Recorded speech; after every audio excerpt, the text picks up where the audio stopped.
Welcome to another episode of Cloud Gal, where we showcase the experiences and stories of real-life women developers immersed in code at Microsoft. My name is Samantha Lindsay Ahmed. I'm a content developer in Microsoft Learning. I'm passionate about promoting women in tech, and as a hybrid humanities science person, I have a deep admiration and respect for women who have achieved roles where they are directly involved in the creation of software. Today our guest is Maoni Stephens, a principal developer on the .NET Framework team. Maoni is an amazing woman in all aspects of her life, both within and outside of Microsoft. Based on our former meeting and from stalking her a little bit online, I can tell you that she is an intimidatingly smart C++ developer who works on the garbage collector in CLR for the .NET Framework. And from my understanding, the garbage collector serves as an automatic memory manager or process for deallocating memory. Welcome, Maoni, and thank you for joining us today. Garbage collector, that's quite a glamorous process name. For those not familiar with or new to programming in .NET, can you give us a high-level overview of garbage collector? Sure. To people who don't know what it is, it sounds like a silly name, but to people who do know what it is, it's kind of a very fascinating subject. So as you mentioned, it's an automatic memory manager. So to give you a simple example, let's say I'm writing some C# code, right? So I have a method called foo, and I'm allocating a new object in it. So with the garbage collector in your process, you don't have to worry about when the object that you allocated in foo no longer is used, because GC will do the work to reclaim the memory. Of course, the other parts in the runtime will have to tell the GC that this object is no longer in use. But GC is the one that's responsible for managing the memory in your managed process. So that's kind of a very quick, high-level overview of the GC. Of course, we want to be productive when we do work in the GC, right? So you better get something back when you do a GC, right? When we start reclaiming the memory, we call that triggering a garbage collection. Okay. So what this means is when we need to decide now is a good time to do a GC, right? I tend to explain that to people in a way of a food court analogy. So you've been to a food court, right? Mm-hmm. You see there's janitors are trying to keep the place clean and trying to keep the plates clean. Right, so okay. If I were a janitor at a food court, I would be like, well, I see some dirty plates around, but I don't want to go grab one as soon as I see one, because, having to go to that table, grabbing one plate, and going back to the kitchen, that's a very long process, and all I get is just one plate, mm-hmm. right? So I want to, observe the situation a little bit, and I see, okay, there's, seems to be enough dirty plates around, so I'll make a trip out in the court, and then I'll collect some plates. Then that way I can keep a good amount of clean plates in my stack, so I can hand them out. It's kind of like the GC is allocating memory, right? And then when I see enough dirty plates around, I'm collecting them back to clean. That's kind of like GC reclaiming memory. I see. So that's sort of I think it's an easy way to think about how GC makes this work productive. So in GC terms, it would be balancing the amount of work that GC does and how much memory you use.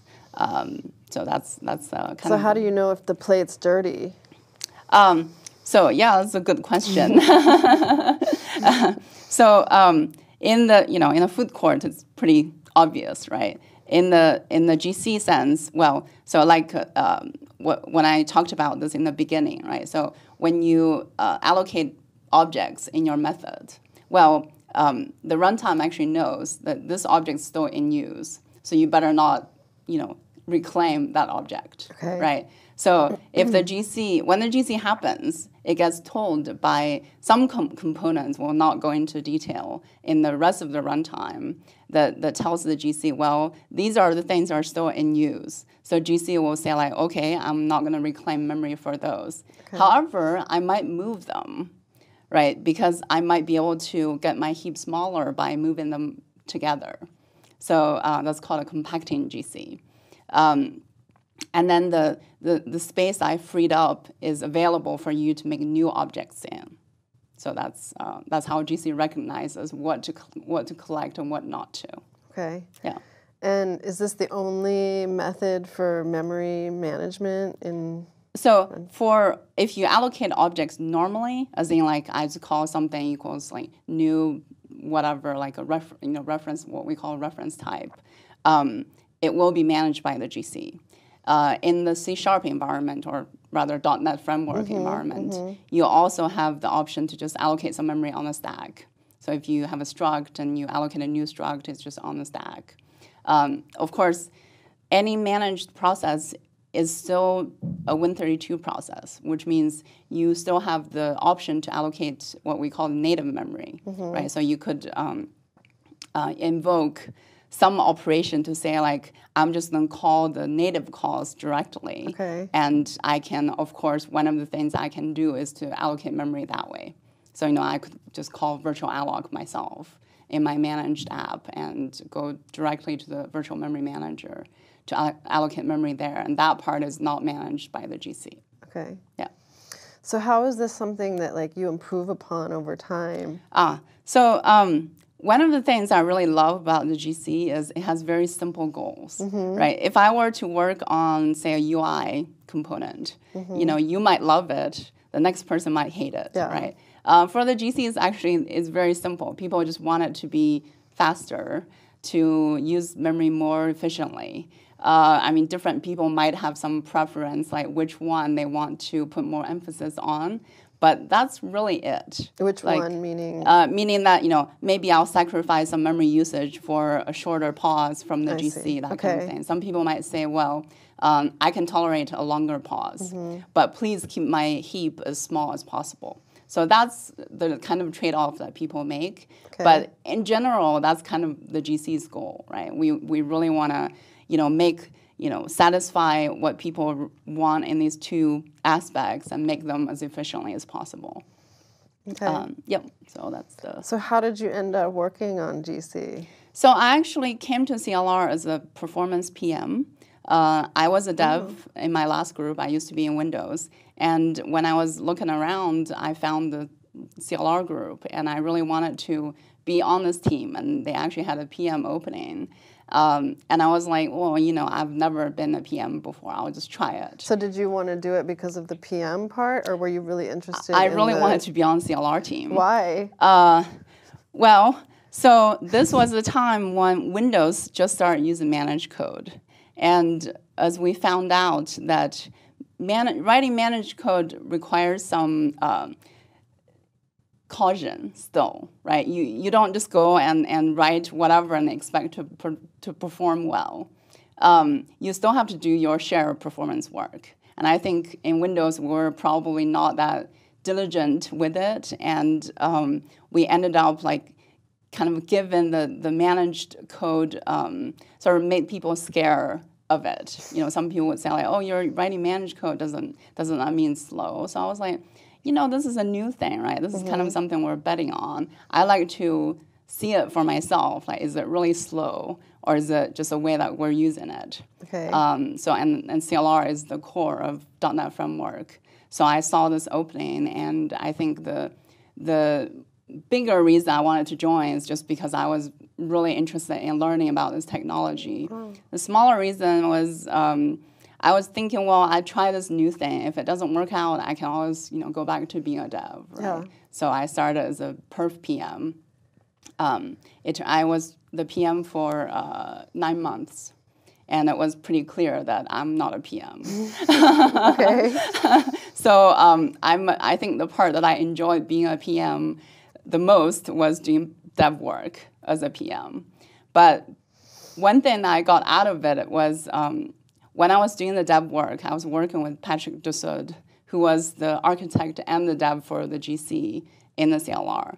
So I worked with him, and he was impressed with me enough to pass the torch to me. So I became the GC dev when I started in the dev path in this team. So I've been doing that since then. So you've talked a bit about what excites you about garbage collection, but is there anything you find unbearable or any major challenges working? Challenges are great.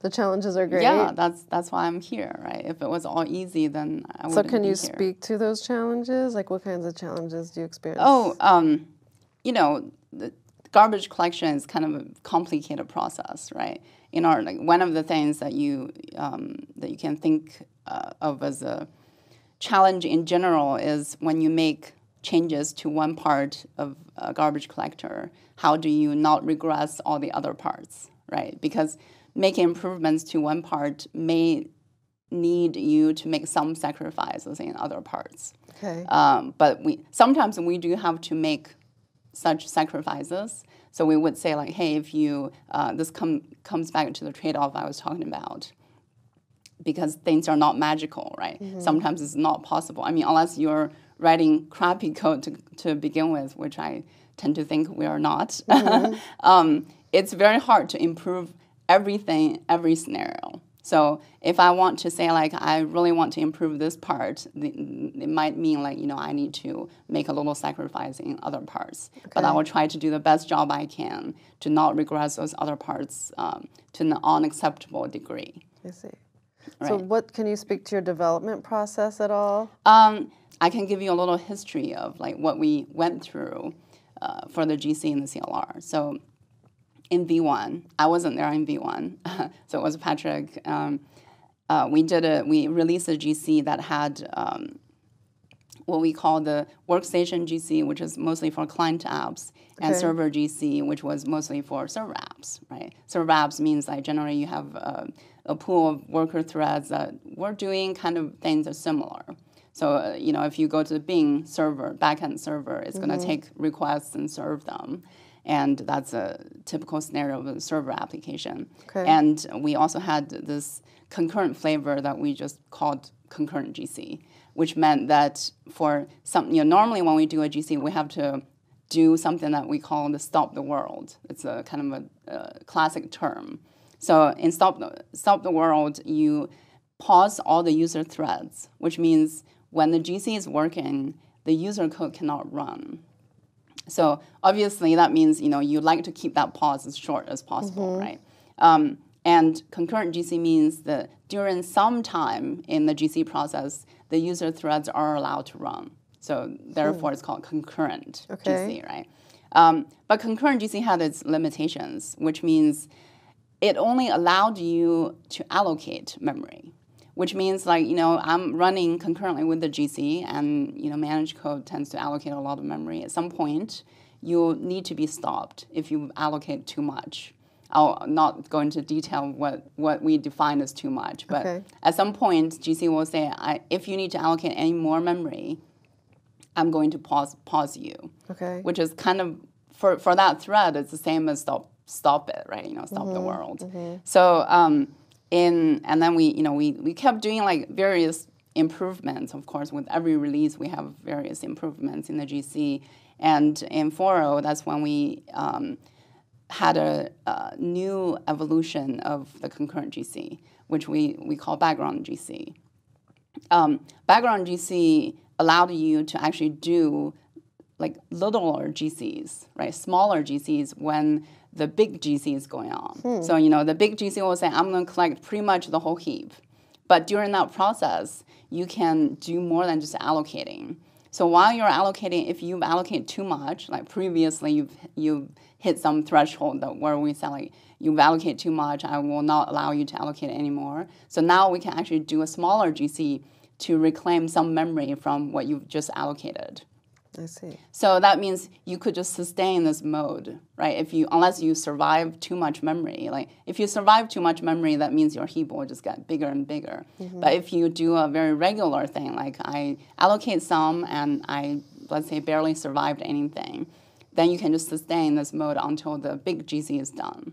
So that was the what we call the background GC. And then in 4.5, I enabled it for server GC. So that's that was kind of where we really hoped to add value, because server apps are the ones with like huge heaps and really high performance requirements. So we saw like in like various customer scenarios that they clearly saw the pause going down dramatically. So that was very exciting. So where's it headed now? And I think for the past few years, I'm mainly just focused on keep reducing the pause time. There's various techniques that you can do, and that's kind of what I've been doing for the past few releases in the CLR. Cool. Okay, let's step away from the technical stuff for a minute. You're into dancing, right? I'm into dancing as in I used to dance. Currently, I'm not doing it, but I still like to watch like dance videos. So what kind of dancing? Hip hop. Hip hop? Yeah. And you're not doing it anymore? I'm not doing it anymore, mostly because I had a minor back surgery, which sort of I used that as an excuse to not do stuff, but really it's a very bad excuse. But I'm hoping to start up again soon. So. And you did performances and... yeah, when I was doing it, so I was actually in this little dance crew just with a bunch of friends. It was a Microsoft dance crew or outside of Microsoft? Not everybody was at Microsoft. Okay. Most of us were working at Microsoft at the time. Okay. Yeah, so we did some performances. Were these all garbage collector people? No, none of them were. I was the only GC person. Okay. Yeah, so we did some performances. I think one of the venues that we performed at was some New Year party that was organized by some Microsoft people. And we also did performances for kind of ourselves and our friends for birthdays. And, if we had a birthday, one of us had a birthday, we would go somewhere and perform there. It was a lot of fun. I'll have to remember that for my birthday. So how did you learn it? Just watching YouTube videos. Just YouTube videos? Yep. Yeah. So I know you didn't want me to ask you this, but would you want to demonstrate any dance moves? Probably not today. No? I think if I start up again, maybe next time. Okay, well maybe we'll check back in and you'll do it next time. Yeah. Another thing I noticed is that you like cats. Yes. Right? Yeah. I too like cat memes. Mm-hmm. What do you think of the preponderance of cats all over the internet? I think cats are just kind of a creature that's very curious from the human perspective, right? It's kind of this odd relationship we have with cats, because cats, like most people think they only are close to you on their own terms, right? Cats are not like dogs. Dogs are like all over you, right? Cats are like, I'll be nice to you when I want to be. Yeah. Yet humans are like, oh, but I love you, I really. My cat is actually not really like that. She's a very not, I wouldn't say lab cat, but she really wants to be close to me. I actually found her in my backyard. Oh, really? So I found her and her siblings, but I gave the rest of them away because I didn't want so many. I didn't think I would handle the responsibility. But yeah, her name is Midnight, so she's been with me. So is that how you started liking cats, or did you like cats before that? I had another cat. Who actually passed away not too long ago. So, he was my first cat, or first pet, I would say. Because, as I was growing up, we always had, cats and dogs. Oh, I see. But, the Purry was actually my very first, it's kind of my child, your own. Right? My own, I raised him. And I always thought I was a dog person. And I think I still am. But then I discovered that, yes, I'm also a cat person. Okay. Yeah. Let's talk about how you got here. Like going back to your early childhood, can you, are you able to look back and say, how you got on the science track? Yeah. It was kind of, a lot of it was an accident, because I was doing school in China. It was or wasn't? It was kind of an accident. So I didn't exactly determine that I would go into science or not. In China, the way that you progress in school is in high school. So in elementary school and middle school, you just, everybody does the same thing, right? You go to the same classes. Okay. But in high school, you're kind of, after the first year, you're required to choose which direction you want to go. So either you want to be in a science class or you want to be in a literature class. I think my way of getting through school was I only studied when I really needed to. So whenever I need to be in the last year of the some stage, like, because, you know, from elementary school to middle school, you need to take an entrance exam to see, like, what middle school you can go to. Okay. Because there's different grades of schools, Okay. right? So based on your score, you'll be decided, you'll go to a better school or worse school. It's very competitive in China, yeah.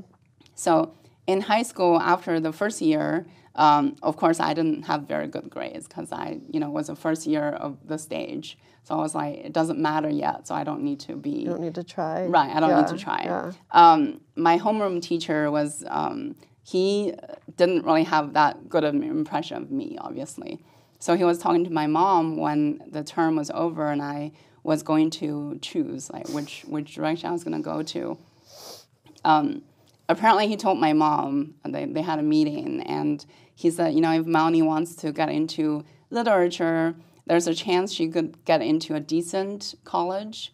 But if she chooses science, there's just no way, like, you might as well just forget about her going to college, right? Because going to college is also decided by the entrance exam. So when my mom told me that, apparently I don't even remember this, but my mom told me later that my answer was, well, then I'm just going to choose science because I'm going to show him, right? So I did that, and I got into one of the top colleges in China.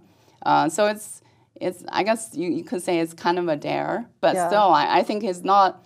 that's why I said it's kind of an accident, because I still knew that I liked doing the sort of things that you would do in science fields, right? You know, you're doing like you do a lot of problem solving, logic thinking, that sort of thing. I knew I've always liked that. I just didn't really pay much, attention to school. Yeah. So that's how I got into the science track. Did you like literature? I think at one point I did. My dad really liked literature, right? Especially some sort of like ancient literature, and I sort of got into it a little bit, but then I discovered that it wasn't really my thing. Okay. So then I kind of abandoned that, and yeah. So are you the type of person that if someone says you can't do something, then you're like, if I really care about that thing, if I don't care, like if somebody says like you can't cook, I'd be like, I really can't, So, and I'm not that interested in learning how to cook. So there was that you did have that scientific passion somewhere. Yeah. Okay. I think it's mostly the attention was just, the problem was just like I wasn't really paying attention to school. Yeah. But yeah, like if I think about it, I mean, I knew what I liked. So. Are you happy where you are? Like, do you ever daydream about doing non-technical work or? I think there's a lot of actually cool fields to be in. Many of them are not in technical fields. I think if I weren't a software developer, I could be very happy being like a fashion designer. Oh, really? Or like a cartoonist, right? Do you get to express your creativity in those ways here? So I tend to try things. So like at some point I tried out drawing, and I liked it a lot. But then again, I didn't really stick with it because it was taking a lot of time, and I found out that it required a lot of repetitions, and I'm not really good with repetitive work. So then I kind of, I was like, I did this, I know what it's kind of like, and then I'm What kind of drawing was it? Like a cartoon. Like anime? Anime. You're into anime, right? Yeah, okay. Right, so you were drawing like anime stuff? Yep. Oh, okay. Right. So what kind of anime do you like? I mostly watch mega, like big robots fighting. I don't know. Yeah. Suspense. There's a really classic, famous anime, I would say, called Death Note. I think it's very twisty and suspenseful. That's just really worth watching, even if you never watched anime before. Okay. There's another new series that Netflix just came out with called Ajin. It's about like being able to control some demon with your mind, that kind of thing. And I'm assuming these are more like adult. Yeah, they're more adult. I mean, Death Note, yeah, perhaps a little scary for little kids. Okay. Yeah, so is Ajin. So if you're Okay. prepared to watch it with very young kids, it may Okay. not be a good It's choice. not like Totoro. Right. I also love Miyazaki films. I think I watched all the ones in his collection. Yeah, I made my kids watch all Yeah, those. yeah. I actually really enjoyed this anime called Silver Spoon, Jinno Saji. It's also available on Netflix. That you can watch with young kids. Okay. It's actually quite educational too and fun. So wasn't something that I thought I would like, but I actually just watched the whole thing one weekend. It was very satisfying. Yeah. Oh. Do you have any other hobbies? Well, I read GC papers. Some people think a that's hobby? very I mean, like a weekend afternoon when it's nice. We got some nice weather in Seattle in summer, right? I go on the balcony. And That shows some real passion. And dedication. It's very fulfilling, I think. I do others, like I like going to zoos a lot. I like animals a lot in general. So we made a trip to Australian zoo. The Steve Irwin's family owns it. Oh, wow. I mean, after he passed away, his family still owns the place.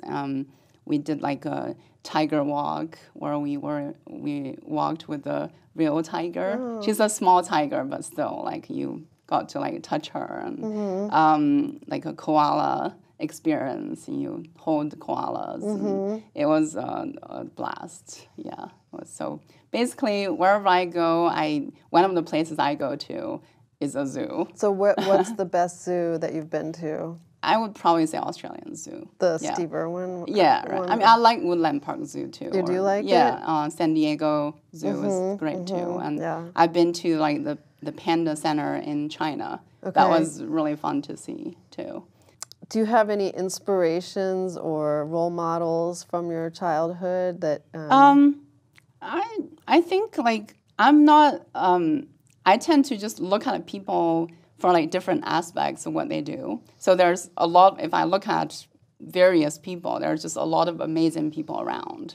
So it's kind of hard for me to kind of pinpoint a like certain one person that encompasses everything. I can, like even CLR, like CLR is a very strong team. So we have a lot of like amazing developers and, like Microsoft has just a lot of amazing people in general. So I tend to look at them and see like, like he did something, he or she did something that's really cool and very inspiring. And, okay. Yeah.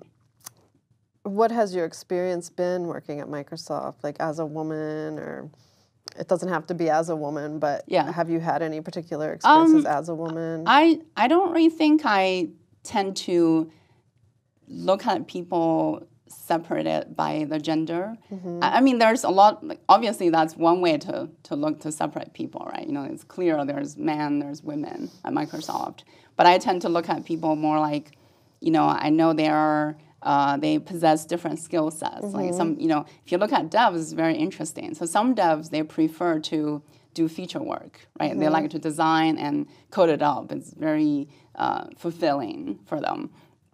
There's also another type of devs that prefer to not do feature work and only debug stuff. Okay. So they'll take any, crashes that you throw at them. They just debug, they debug through code that they had never seen before. They are able to figure out the problem very quickly. That's another like very amazing type of skill, right? If you think about it, that you're just not familiar with this, but you're able to figure out what's going on. So that's one way to look at people, and there's many ways. I think there's you could look at them by their personality. Like some people, they tend to be like super chill, which I really admire because I'm not so much. But some people are more like let's do stuff, get it done, and move on to the next target, and that kind of thing. It's very interesting to see how people are different in that regard. I don't think I've come across many occasions that make me think like, that's a difference between men and women. Or just your own experience, you don't feel like you've been treated any differently? I don't think I've gotten any advantages or disadvantages as a woman. Well, currently the statistics on women doing like dev work seem to be going, the numbers actually even going down, I think. Do you have any insight into why that might be the case? So I've personally, I can't really say because I don't feel like I have nearly enough data. Because when you hear about this kind of issues, they're usually, they usually come with very little data. I feel like people tend to kind of jump the gun when they hear something, right? Then they make a quick conclusion to say like, it must be because of this or that. But if you think about it, we really don't have enough data to make such a conclusion. I think you can look at specific organizations maybe, and because I think companies actually have very different cultures. Like there's things that other people said they've experienced in other companies I've never personally seen at Microsoft, right? I'm sure vice versa. So I think if I were to make some sort of conclusion, it would just be like, I don't think we've done a nearly deep enough research in this area. I think whenever I hear about or read a report, it's always, maybe I'm just not reading the right ones, but it always seems fairly superficial. So it's always like they tend to draw some causality that isn't really backed by any data. So that's a part I think that somebody really needs to work on. But you don't think the numbers are correct, like, or just the? I think the numbers, like, if they're facts, facts are facts, right? Then they're correct. But as far as like why why the numbers are going down, I personally I don't actually know. I mean, I think technology field is very fascinating. And that's why I stay in it. I mean, I've heard. So, for example, I'm sure you've probably seen some videos around the subject. So I've seen like young girls, right? Because people say like, well, you need to kind of grow the interest when people are so young, right? So young girls like at school, they would join a like a computer club or math club, and then like somebody would join and then quit after a short while, right? Yes. And one of the reasons I've heard that you probably heard too is because the boys in the club told her that girls can't do science, right? So I think, I tend to approach problems with, my problem-solving skills, right? So if you think about it, if you quit, I mean, I'm not saying that it's pleasant to hear that. It's very discouraging, right? If your classmates, people around you are telling you that something that you want to do and that you just can't do, it's very unpleasant to hear that, right? I wish that was not the case, that they wouldn't have said such things, but if they did, but if you actually then quit, it's kind of doing the exact opposite of solving the problem, right? You just kind of prove that they're right, that you're not doing science. So I think, my suggestion to a scenario like that is that, you have to know like what you're truly passionate about. If you're truly passionate about doing science, right, more than, let's say, making peace with other people, right? I mean, it's great to be in a science club and be friends with everyone. But if you had to pick one, right, if you only can pick one of the things, I would say, right, if it were me, I would say, well, it's more important for me to be doing what I want to do, right? I may have to put up with the rest for a little bit, but hey, if I can prove to them I can do science, I can do it as well as they can, or even better, I think they would automatically shut up and, want me to be around, right, to be in the club. So, Yeah, so I was going to ask, like, if you had any advice or words of wisdom for women that may want to pursue technology or science, but I think you just answered it right there. Our time is up. Thank you so much for joining us today, Maoni, and sharing your story. And I wish you continued success as a leader at Microsoft. Maoni does have a blog at blogs.msdn.com/Maoni, M-A-O-N-I, where she provides valuable insights into the world of GC. This blog goes back to 2004, and she updates it quite frequently, at least in terms of what I think is frequent. Stay tuned for the next episode of Cloud Gal in June, and thank you for tuning in.